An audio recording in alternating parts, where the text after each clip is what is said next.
Hi, everybody, and welcome once again to Story Hour. I am your host, Daniel Marcus. My fabulous co-host is Laura Blackwell. Um, I started Story Hour over 5 years ago in the early days of the pandemic. And things were pretty weird, and I wanted to just create a space where my writer friends and I could get together and share our work and enjoy a little community, kind of hunker down as the soft apocalypse started rolling in. And very shortly after I kicked it off, I asked my friend and colleague Laura Blackwell to join me as co-host. And since then, uh, for 5 years now, we have been bringing you what we like to think is really the best in spoken word speculative fiction, from new writers who just sold their first couple of stories to seasoned veteran or multiple award winners. Uh, every corner of the huge tent that is speculative fiction, horror, dark fantasy, weird, slipstream, hard SF, soft SF, and your favorite punk, whatever that may be. Uh, it's been just a real pleasure and a privilege. And uh, the way it works is super simple. Uh, we got authors reading their own work, half an hour each, and that's really about it. And this is kind of a very old tradition, is folks sitting around the fire telling each other lies. So we riff on that. Uh, we like to keep that tradition alive. So tonight we're extremely happy to welcome Gregory Norman Bossert and David Anaxagoras. Um, we're going to kick off the program tonight with Greg, um, who I've known you for a quarter of a century, Greg. It's kind of amazing. Greg and I worked together at a startup right around the turn of the century, uh, and uh, uh, it sort of I managed to drive it into the ground at high speed, but you know. Uh, we got a lot of fun and we made some lifelong friendships. Really great to see you here tonight, Greg. Gregory Norman Bossert is the author and filmmaker based in Marin County, is an author and filmmaker based in Marin County, just over the Golden Gate Bridge from San Francisco. He started writing in 2009 on a dare and has no intention of stopping anytime soon, to our great benefit, actually. His story, The Telling, won the 2013 World Fantasy Award. Other stories have appeared everywhere, from Asimov's to the Saturday Evening Post. Gregory's most recent publication is in the anthology Intergalactic Rejects, which is available in all the usual places. And when Greg is not writing, he wrangles spaceships and superheroes for Lucasfilm's Industrial Light and Magic. His most recent projects there include the films F1 and Jurassic World Rebirth. And you can read more about Greg at gregorynormanbossert.com. I think this is like your fourth appearance here in Story Hour. Is that about right? It is, and I'm running out of short stories to read. I need to write some more You that just have to write aren't some more, three dude. hours long. Well, Yeah. well, welcome back. The floor is yours. It's an honor and a delight, and happy to see all these friendly faces. Um, I'm going to do a little bit of setup here. Sorry for this. I went back and forth on stories. Cliff, I'm not reading The Night Soil Salvagers. It just wasn't going to be coherent in video form. Um, Back in 2018, when Harlan Ellison passed away, the editor Preston Grassman put together a tribute anthology called The Unquiet Dreamer, and I was delighted to be asked to contribute. I'm sure there was a scramble because authors figuring out what story of Ellison's they wanted to riff off of, and there are a lot of them, and I don't know why really. The one that popped in my head was his with Virgil Autumn at the East Pole.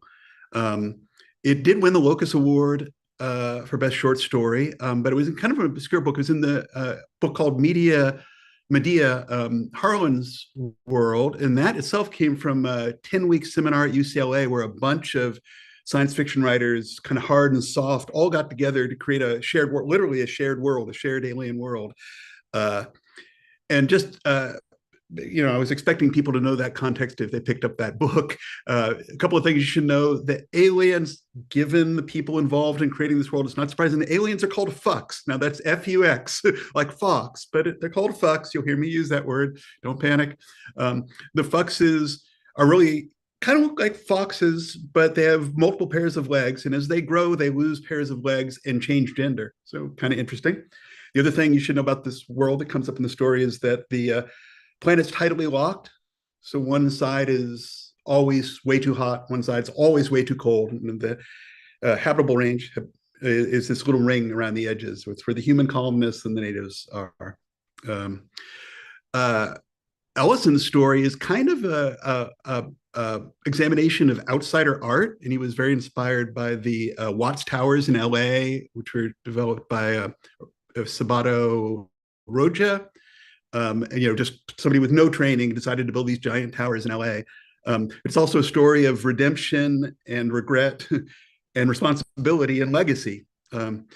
Knowing Ellison's tradition, I'm sure he would have hated any kind of homage, right? Or pastiche. So I tried to write a response to that story. I'll leave it up to you how successful I was. This is called With Frank and Lucinda Brewer at the East Pole. Lou and Frank Brewer looked out and up to autumn's tapestry, that miracle of ice and human endeavor that spans the East Pole of the planet Medea, and sipped their cocoa. It's quite nice, isn't it? Lou said. Do you think they shipped the chocolate all the way from Earth? Frank grunted dubiously. Synthesized, I reckon. Real or not, the cocoa really hit the spot. They'd ordered the chocolate luz. It had a shot of some native liquor which they hoped stood a better chance of thawing out their frozen toes. Despite the warming tent's heat shield and the blankets piled in each rocking chair, Lou was still frozen through from the hike out to the viewing platform. Some of the tour group had continued on to the foot of the glacier itself, and the East Pole marker, the halfway point between the heat-ravaged near side of Medea and the eternally frigid far side. But an hour out in the ice, breathing the thin air that just 500 kilometers further into far side would turn to ice itself had been quite enough for the two of them. They looked up at the statue of Virgil Autumn, which in turn looked out on what he'd shaped from the glacier half a century before. Tableaus from the greatest myths and the tallest tales of human history. Visions captured from the first campfire flames and from the trail of rockets across alien skies. All laced through with spiraling towers and bridges that could have come from nowhere else but Autumn's singular soul. 2 years to make, eh? Frank said. Lou frowned at the cocoa. 2 years to synthesize chocolate? No, you're carving there. Frank's gesture took in the kilometers of sculpted glacier. Autumn's what you call tapestry. Oh, yes, 2 years. But of course, he spent years before that scouting the location and finding the crashed satellite with the laser and all that. Miracle had any toes left by the end, Frank said. Well, he did die finishing it, Lou said. Exactly, Frank said, and took a long swig of cocoa. Well, I think it's very romantic, with a capital R, I mean, sacrificing himself for his art, and he taught the aliens how to draw, didn't he? Lou had bought a book of Fuchs art at the gift store, simple line drawings for the most part, depicting scenes from the early days of colonization, stick figure humans in the strange Median landscape. Better at carving than teaching, wasn't he? Frank said. Well, I'm sure the Fuchses were very thankful, Lou said. And then with a movie and all the tourists coming to see it. Frank was resting his eyes after finishing his cocoa, and Lou was sitting quietly, watching the aurora's reflection play across the tapestry. That, and the dim light in the tent, must have been why the newcomers didn't see the two until they had stepped through the shimmer of the heat shield. First through were a pair of Fuchses, the natives of Medea, one a teal two-legged neuter, and the other a six-legged female with fur, the same deep indigo of the sky above the glacier. Lou had not seen many of the female Fuchses up close. The ones that had interacted with the tourists tended to be the elderly neuters. Lou thought the way this one's legs interwove was captivatingly graceful, despite being burdened as it was by a pair of packs slung across her low torso. The Fuchses dropped their packs with a relief that was obvious, alien or not. But behind those two came a four-legged male focused on a portable holographic display, and behind him was a human figure wearing a breather, lugging some sort of industrial tool of battered yellow enamel and pitted steel as tall, it's likely as heavy as the person carrying it. That person had half unslung the device before noticing Lou and Frank buried in their blankets. The group, human and alien alike, froze as one. Frank had shaken himself awake. He scooted his chair forward and gestured behind it. Plenty of room here, sir. Ma'am, Lou said with a surreptitious slap of Frank's leg. Miss, she corrected herself as the figure took off her mask. The woman grunted, a sort of laugh, or maybe it was just the effort of hefting the device into the gap behind Lou and Frank's chairs. Then she slumped into the chair next to Lou and looked out at them from the side of her eye as she pulled off layers of gloves. From her battered boots to the duct-taped cold suit to her dark, ice-crusted brows, she radiated cold and hard travel. Shweta, she finally said. Sorry? My name, Shweta. Oh, Lucinda Brewer, call me Lou, and this is Frank. Shweta tilted her head towards the neuter Fox, who had taken the remaining chair at the far end. This is Third Shadow. All the Foxes that Lou had met during the trip had easy names like Ben or Jimmy. There'd even been a Frank, an encounter that amused her Frank to no end. Lou wasn't quite sure if she should use the whole thing or just Third, and Shweta didn't introduce the other two Foxes at all. They seemed busy with a holographic display anyway. Lou settled on a generic, pleased to meet you. Did you hike out to the glacier? Frank asked. Lou was wondering that herself. She hadn't seen any Foxes on the tour apart from the ones who worked for the park. No, Shweta said. We've been up in the hills for the last 7 weeks, in between here and Nearside. Lou said, oh, you should at least walk out to the viewing platform. It's really quite, we've seen it, Shweta said flatly. She leaned over to untie her boots. My granduncle worked on it, she said, rubbing her toes. You're Virgil Autumn's grandniece? Lou asked. Shweta grimaced and shook her head. No relation to that mass-murdering asshole. I'm talking about William Ronald Pogue, also an asshole, just a less effective one. He did that bit up there. Lou wasn't quite sure how to respond to that. Frank leaned over her to squint at the section towards which Shweta pointed. A series of soaring minarets connected by a fairy tale bridge. Rogue, you say? Did the work? Autumn took the credit, eh? No, isn't it? Oh, it's not important. He just finished that last bit after Autumn died. Third Shadow tilted its head back and forth. It hadn't occurred to Lou that the alien was following their conversation, but of course, just because they didn't speak didn't mean they couldn't understand. And they did speak, didn't they, through ecstasis, that telepathic flow which they shared with each other and could share with humans. With a shiver, Lou realized that Shweta and the Fox were doing that right in front of her. Shweta looked away from Third Shadow and slumped in her seat. Yeah, sure. Autumn had already programmed the device, and the Foxes practically kidnapped Pogue and forced him at Spear Point to do the work, but he still picked up the damn laser. That makes him responsible. Seems like he ought to have his own statue, Frank said dubiously. Oh, no, we did hear about Mr. Pogue in the tour, Frank. Lou said, it's so confusing, she said to Shweta, because in the movie they changed him, your granduncle, I mean, to a woman, Rona. Oh, why, that must have come from Ronald. So your uncle did get credit in a way. Ah, the movie, Shweta said. The River of Light. Have you seen it? Well, of course you have. It's why we wanted to come here. That final scene when she's holding Virgil up so he can finish the last section before he dies makes me cry like a baby every time. Well, now that's inspired by your granduncle too, isn't it? I guess they just have to make everything a little bigger than life, to keep the audience interested. Just like your sculpture here, Frank said. All those towers and damsels and doodads, straight out of the stories my mom used to read me, just bigger and carved in ice. Frank said, I'm just saying you could see all those individual bits back on Earth, but here it is 10 times the size, and sure, carved in ice, and people come from all over known space to see it. A proud tradition of spreading proud traditions, Shweta said in a tone that made Lou a bit uncomfortable. You're what, British? Sun never sets on the colonies and all that? Hey now, Frank said. Frank is from Scotland. It's been some while since they were part of Britain, and I'm from Luna, Malapert colony, though, we had that thing, so I grew up on Ganymede. That's where Frank and I met. Malapert, that was the blowout, yeah? Yes, Lou said. I was lucky. The school had a shelter, but my parents and sisters... Sorry, Shweta said, sorry. I inherited the asshole as well as the responsibility. Oh, it's all water under the bridge, dear, Lou said. Third Shadow turned its head at that. Its eyes were startling opaline blue. The other Foxes looked at her as well, and Lou felt the tint shimmer and swim as if they were all underwater. Then Third Shadow looked away, and the other two returned to examining their display. It was some sort of map, Lou realized, with a vector overlay that swirled like her vision had just done. Shweta grunted. Sorry, she said again.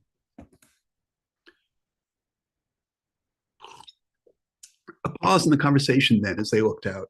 A group of Foxes had gathered on the viewing platform halfway to the glacier, silhouetted against the neon glow of the aurora's reflected light, all facing towards the nearside hills, back to the tapestry. Lou looked over her shoulder, but of course the tent blocked the view. She turned around and let out an involuntary, oh!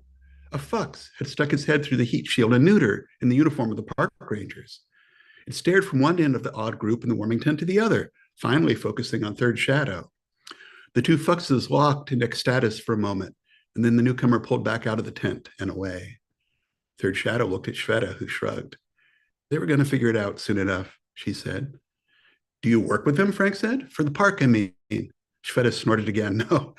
No, she said. I just thought with your legacy and your friend's map there and the drill, he reached back to pat the laser, maybe I had you fixing up the sculpture. It's got to be fragile, what with being carved from ice, seared into the living ice itself, Lou said, which was a quote from the movie. Oh, we'd love a chance to fix it, Shveta said, or finish it. William Ronald Poe's legacy, like you say. I thought he did finish it. Your granduncle, I mean. Isn't that what you said? Pogue finished Autumn's design, all right. It's the design that was incomplete. Not that Autumn could see that, or Pogue, or any of the original colonists. Shveta leaned forward to raise an eyebrow at Frank. Frank frowned, first at Shveta and then at the tapestry. It's got just about everything, ain't it? What's missing? Shveta grunted. Lou wasn't sure if the sound was a laugh still, and slumped back in her chair. And just like that, Lou saw it, the thing that had been nagging at her ever since she paged through the art book at the gift store. The fuxes, she said. There are no fuxes, are there? Well, damn me, Frank said. Oh, you should add some in, Lou went on. It would be a lovely gesture. This time, Shveta's laugh was unmistakable and unmistakably bitter. It'd be some sort of gesture anyway, but the park isn't interested. The government isn't interested. The fucking people aren't interested. And they've got it guarded like it's the goddamn heart of the colony itself. The so-called park rangers, they're all armed, you know, swagging around in their matching uniforms. A bunch of them, even the Fux Rangers. The two nameless Fuxes looked up as Shveta's tones sharpened. The female stepped over to Third Shadow. Amazing how beautifully her legs moved, Lou thought again, and pointed out something on the holographic display. The male started sorting out the packs they had dropped when they entered. Shveta took a deep breath, let it out again. So we found a spot of our own, she continued. The Sabato Shelf. Heard of it? Lou and Frank shook their heads. It's a glacier about 40 kilometers south of here, in a cut that runs through the mountains toward Nearside. Not much of a shelf anymore. The rise in oxygen levels due to agriculture has changed the ocean albedo, which has changed the wind. There's a warm wind always blowing from Nearside now, and that shelf is more like a wall. It was like that at Malapart, Lou said, a wall protecting the people from the cold. Or the other way around, Shveta said. Third Shadow looked up and Shveta said, I'm being an asshole again. Oh, goodness, don't fret yourself. It's that legacy business again, isn't it? Funny the way it follows us. Shveta laughed again and started retying her boots. And how we follow it, she said. She raised her chin at the tapestry. The Sabato Shelf doesn't catch the aurora like the Rio de Luz here. But when the suns were behind it, it was like all the rainbows you've ever seen pressed into a single pane of glass. Lou shivered. The Malapart walls were glass, extruded silica, you know, and I still remember the sound it made when it cracked, like a bell at first, and then... Shveta looked up from her boots, out across the ice to the tapestry. Yeah, and then it's like a world collapsing. They were all silent for a moment. Frank cleared his throat. I was going to ask if it's not rude. I mean, you have two sons, yeah? So where does the third shadow come from? The name, I mean. Shveta started pulling on layers of gloves.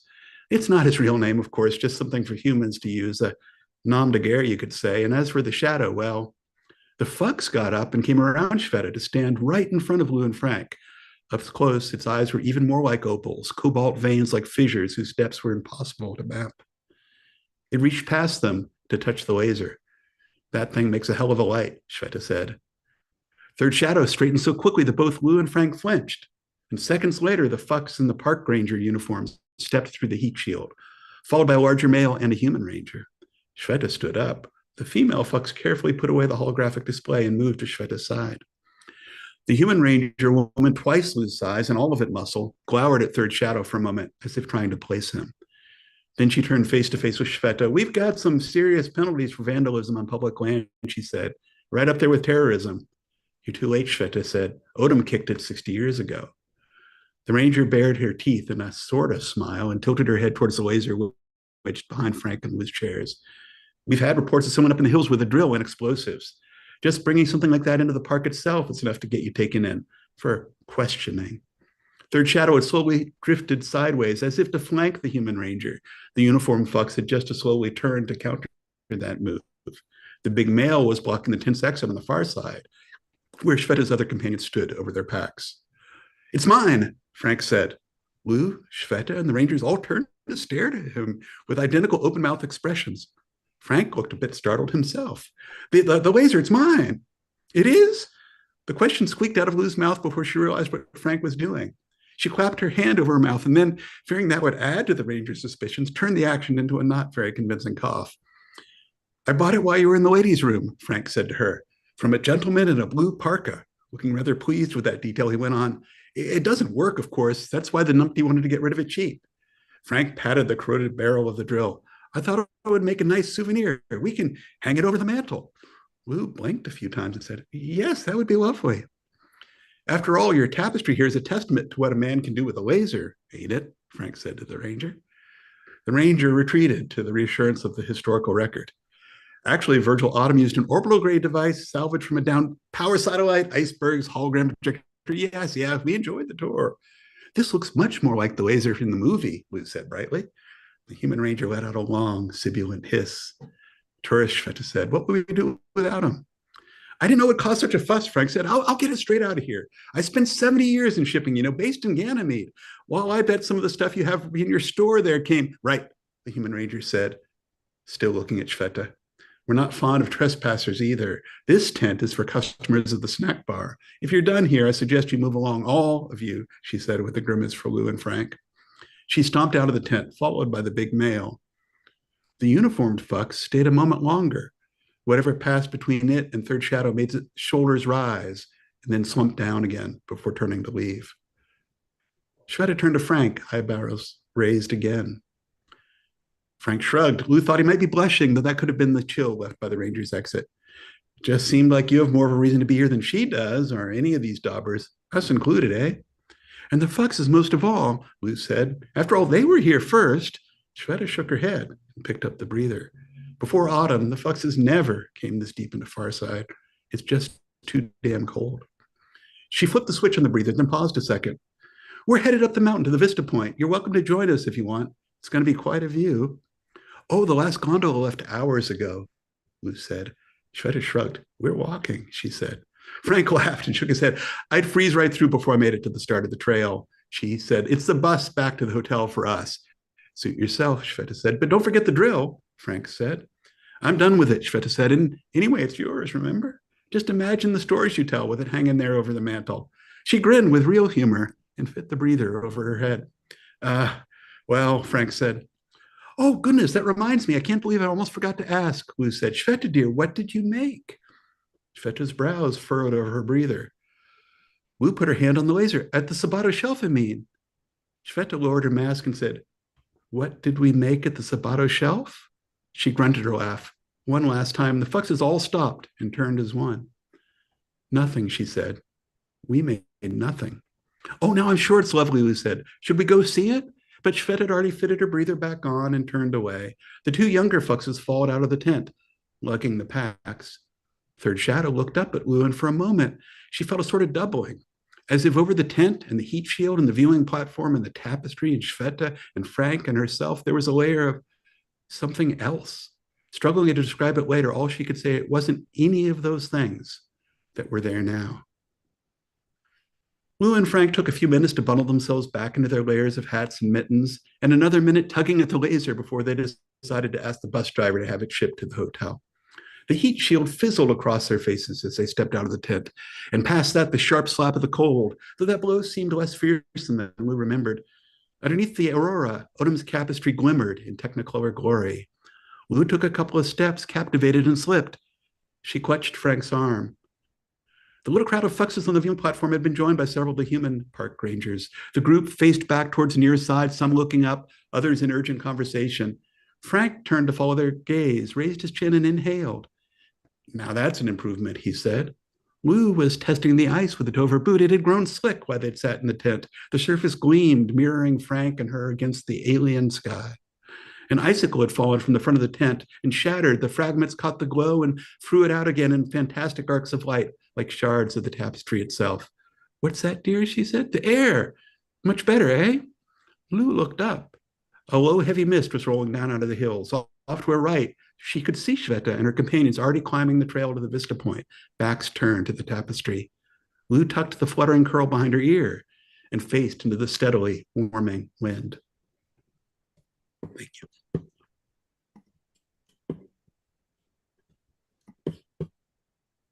Damn. That was lovely, Greg. Thank you so much. Oh man. Um, it's our custom here at Story Hour to just take a sec, breathe, let the story resonate before we move on to the next one. So we're going to do that. You're going to watch me take a breath. You can do that or not, do whatever you like for the next 30 seconds, but I'm going to just chill a moment and think about the fucks.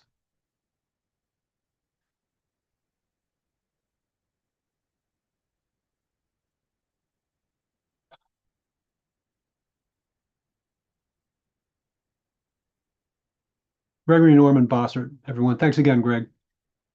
Thank you so much for having me. Our next author is David Anaxagoras. David is the author of The Tower, a middle grade horror audiobook from Recorded Books about monsters, memory, and the fight to stay human. His short fiction has appeared frequently in Lightspeed and elsewhere.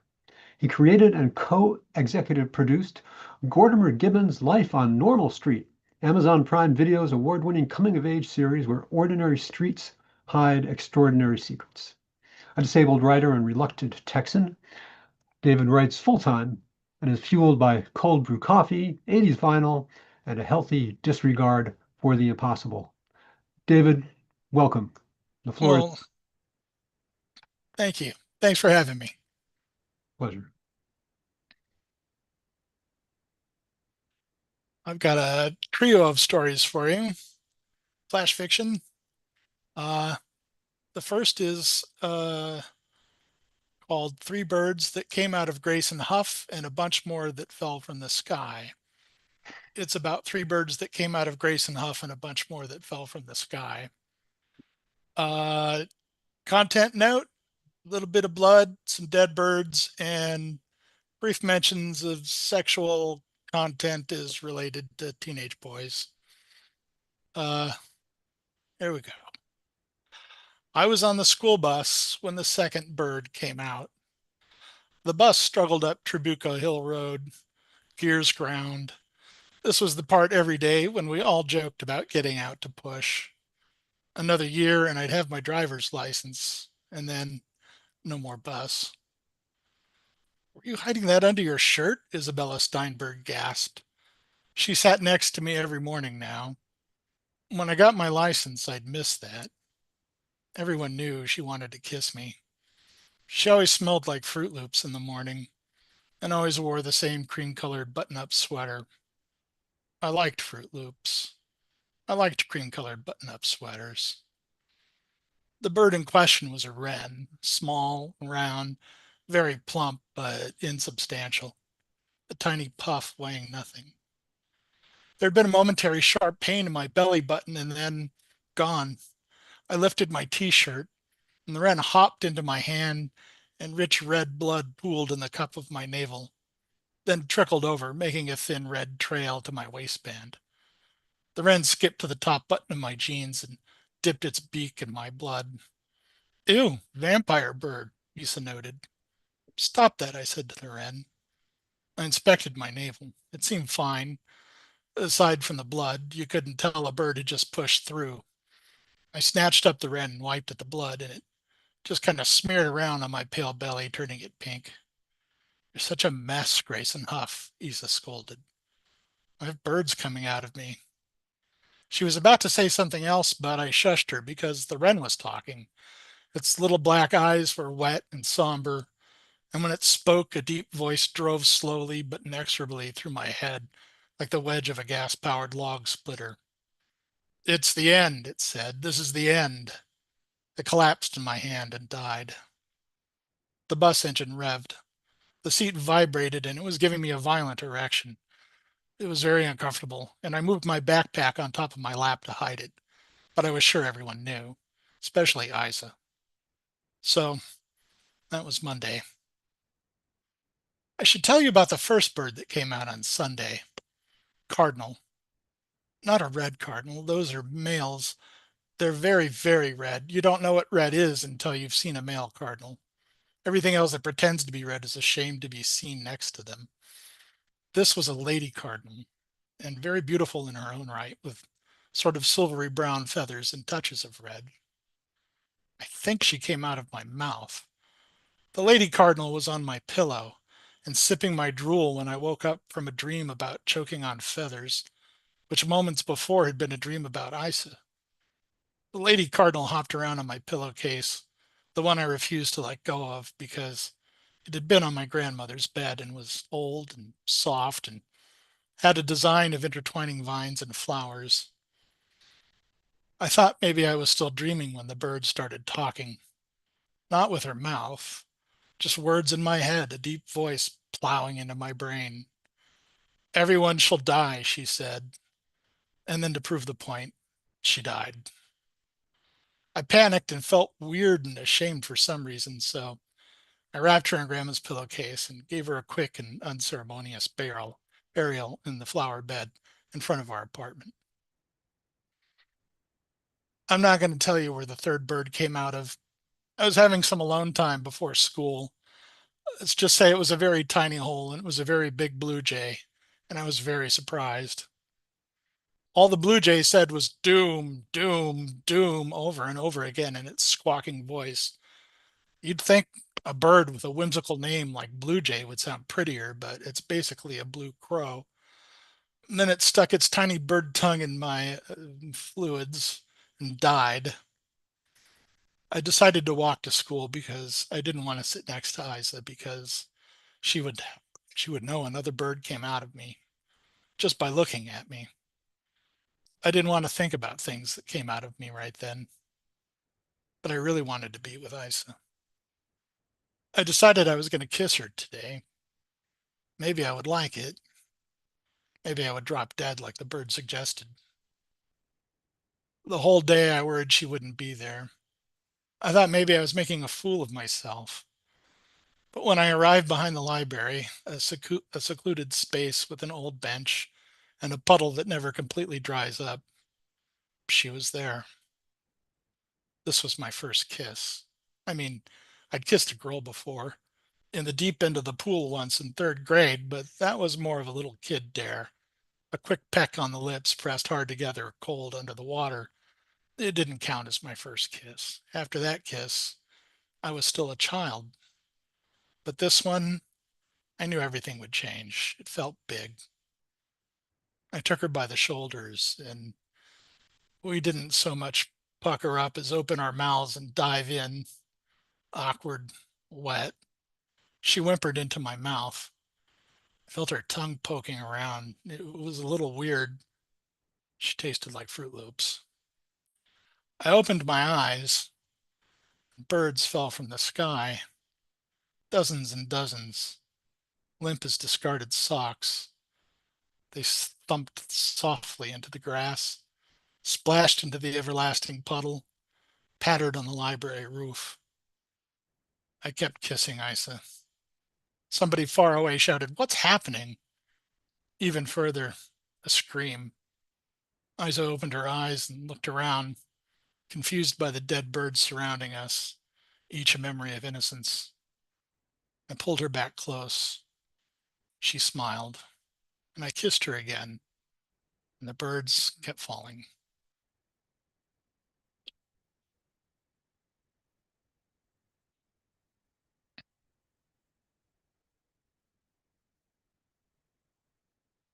Moving on to my first Greek myth follow up, which is long overdue for a guy named Anaxagoras, I think. This was just out in Factor 4. It's about Polyphemus, the Cyclops from the Odyssey. And this is the Everlasting Wound of Polyphemus. The museum warehouse was more than ample space for Polyphemus, and he could make it a true home with just a little effort. That's what Gail, his social worker from the Department of Mythical Beings, said. She was helping him settle in on his first night. She had found him the accommodations and even miraculously parlayed it into a job doing heavy lifting for the museum, which seemed like a great fit, if not for his blindness. You're not blind, Gail reminded him. Paul adjusted the bandage over his single large eye. Have you ever been stabbed in the eye with a sharpened burning log? Gail didn't answer, but he heard the whisper of paper turning and the scratch of a ballpoint pen nearly out of ink. Paul eased himself down on the floor and leaned slowly against the wall. He had learned to be cautious. Walls were likely to give way suddenly. The world had a habit of crumbling around him. Comfortable? Gail asked. He tightened his bandage. They really don't mind if I stay here. The museum is happy to have you. Spend the weekend getting settled in, and on Monday you'll be fresh and ready for your new job. I don't see what good I can do. More whisper scratching. What are you writing? Paul asked. Documenting. It's what social workers do. Before I go, do you want to take your bandage off? Permanently? Paul shifted. The floor was hard, and the wall suddenly didn't seem so strong. Was it bending under his weight? He sat up quickly. A warm hand fell on his knee. He hadn't felt a gentle touch in millennia. The doctor said you were healed, remember? She said. There's nothing wrong with it. I think you should go now. Polyphemus had used his grumpy ogre voice. He didn't like that voice. But he also didn't like being told there was nothing wrong with his eye, when there was definitely something wrong with his eye. Gail's shoes clicked across the floor to the exit. She paused at the door a long time. Finally, she left. Paul arrived at the museum with Aphrodite on his shoulder, one hand on her smooth marble hip to steady her. The director's assistant intern led him to the new exhibit with her voice, and Paul placed Aphrodite on her feet, just where the intern said. With a little encouragement, he nudged her into exactly the right position, and then brought 3 more statues. I see you're getting along. It was Gail. He knew it was Gail before she spoke. She had a way of walking that wasn't rushed like the modern. Her steps were heavier, deliberate. It reminded him of women he'd known long ago. Gail, I'm sorry about last week, Paul said quickly. I forgive you, Paul, and I shouldn't have pushed you when you weren't ready. Paul inhaled. It felt like the first breath he'd taken since that night. You brought cold cuts, Paul said, taking another sniff. I brought a whole picnic basket. Paul and Gail sat under a sycamore in the park. He could hear young children laugh screaming not too far away. 3,000 years ago, he'd have popped them into his mouth like grapes. He wasn't that guy anymore.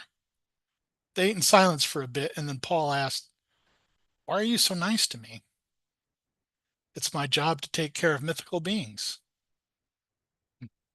Do all social workers take their clients on picnics? She stopped chewing. Wax paper rustled. She was putting her sandwich away. You're right, she said, her voice even. It's not appropriate. I seem to keep forgetting myself around you. It's just that you're a special case. You mean hopeless, Paul. Because I'm an ugly brute. Don't say that about yourself, Paul. The last time I looked at anything with this eye, all I saw were men who hated me. I forged the thunderbolt of Zeus. I built the walls of Mycenae. Is that why you won't take your blindfold off? So you don't have to see yourself in their faces, in their fear? All they see is a monster. I don't, Polly. Bah, he said, and stalked away. Paul sat on the floor of the museum across from Aphrodite. She was marble, but she was the only woman close to his size he'd met in thousands of years, and she was a good listener. I cried out for my brothers, he said. Nobody came to help me. Do you know what it is to be injured and left alone in the dark? He held the nozzle of a box of wine to his lips and drained it. Paul? He jumped. How had he let Gail sneak up on him? Stupid wine. Paul, don't get up. I just wanted to let you know I've been transferred out of mythical beings. Your new social worker will come by tomorrow to introduce themselves. Goodbye, Polly. Paul had never been struck by Zeus's thunderbolt, but he was certain this is what it felt like. Gale's footsteps echoed away. The air thinned, absent her presence. It was hard to even draw a breath.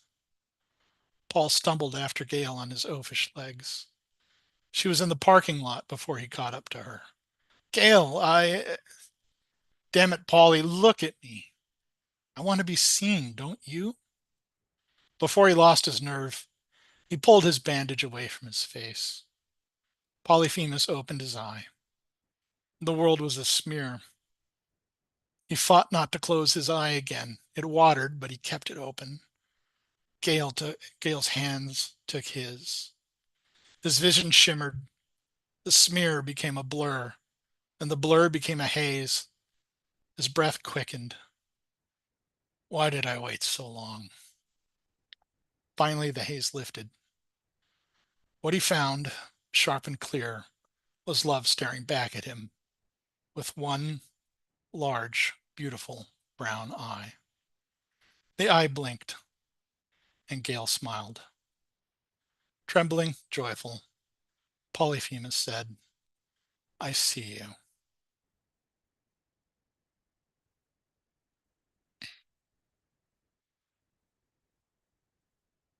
Thank you. All right, one more quickie. This is the last time I went on a prowl with Farrell Jenkins. Farrell Jenkins speaks the secret language of fireflies. He's perched on the sycamore outside my bedroom window, talking to one now.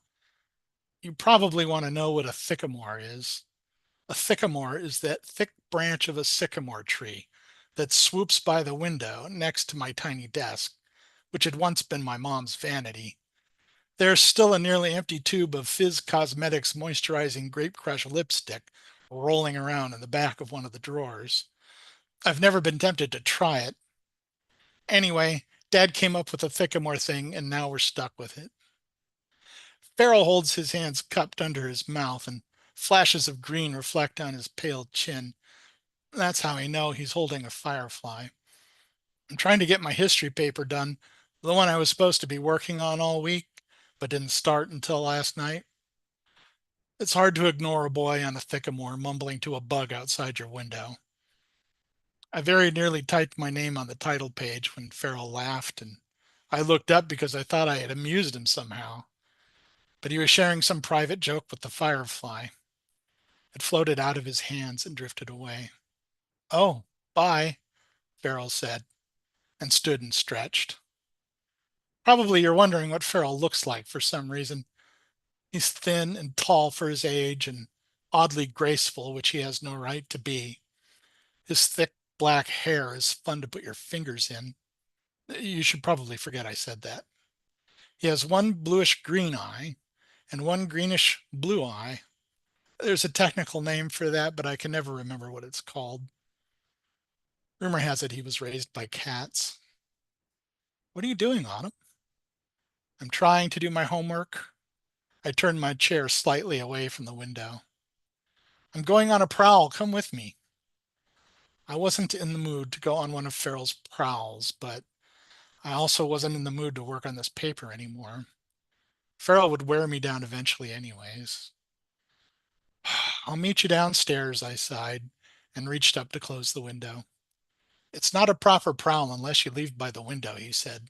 No good prowl ever started out the front door. I pointedly closed the window. I don't crawl out of windows for boys, not even ones raised by cats. There are two kinds of autumn nights, too darned cold and unseasonably warm. Tonight was the first kind. At least I had a sweater and scarf. Farrell was barefoot as usual. How come you never wear shoes? Aren't your feet freezing? Then something struck me. Wait, where did you find that firefly? It's not summer for months. You're losing your wonder, Farrell said, very matter-of-factly. I'm what? I felt insulted, but I wasn't sure why. Your wonder. When you look at things in the world, you don't seem so amazed.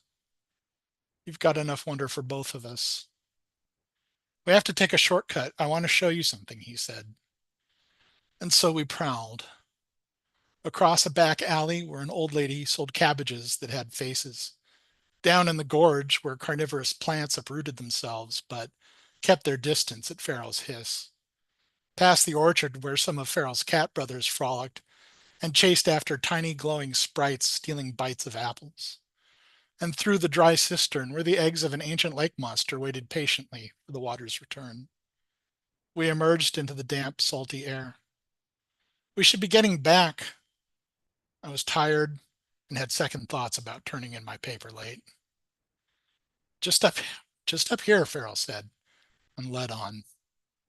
When we crested the bluff, I saw it hanging over the ocean, silent and still, a rainbow made from moonlight.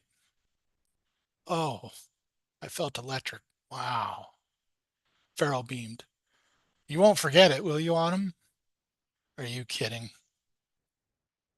The lunar rainbow night was the last time I saw Farrell. His goodbye gift. I'm angry he's gone and I miss him. Friends move, things change. I get it.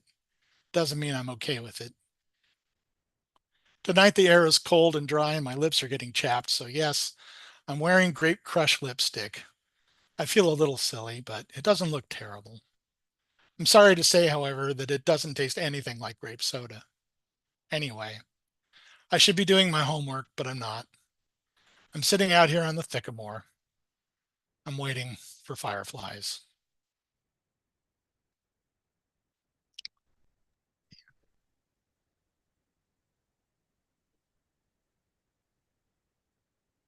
Well, holy crap, David. Really lovely work. Thank you so much. Well, thank you. Um, oh, I want to take a little breath after these stories as well. Um, oh, I really like the way you write Flash, David. Oh, thank you. yes, here, here. They they feel like they're exactly the right size of story. Took me a long time to get the hang of it, so that's really good to hear. Well, if you give classes, let Right, us. right. All right. Thank you, everybody, for joining us again. What a night. Gregory Norman Bossert, David Anaxagoras. Thank you both for really a wonderful story hour. Um, Greg's a veteran and a repeat offender. You're, of course, welcome back anytime, Greg. David, please, as your schedule allows, please come on back and join us again. We'd really love to have you. I would Um, love to. Thank you. so, uh, thank you all once again for joining us. Next week, come on back for Aida Shonabar and Frank Orito. I want to thank our readers. I want to thank my co-host, Laura Blackwell. Um, Special shout out to SIFWA for a generous grant that allows us to keep the lights on and these virtual rooms open. Uh, and all of you out there for coming back week after week. Um, so stay safe and we'll see you next time. Bye, everybody. Thank you.